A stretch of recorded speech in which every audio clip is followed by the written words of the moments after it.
අපේ ජීවිතේ හරි පුදුමාකාරයි. අපි දවසින් දවස අටියෙන් අටිය සතියෙන් සතිය මාසෙන් මාසෙ දැනෙන්නේ නැති අවුරුදු ගණන් ගෙවිලා යනවා. ඇත්තටම කිව්වොත් 2025 ජනවාරි 1 වෙනිදා මට ගිය සතිය වගේ මතකයි. කාලය ගෙවිලා යනවා ඉක්මන.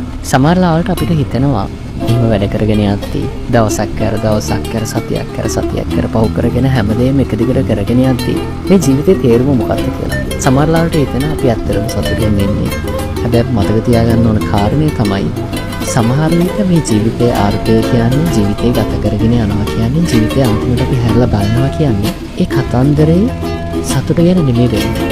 ඒ කතන්දරේ ඔයාගේ ජීවිතේ ස්ටෝරි එකේ ඔයාගේ ජීවිතය ඇතුලේ තියෙන ස්ටෝරීස් වල වටිනාකමක් අයින්.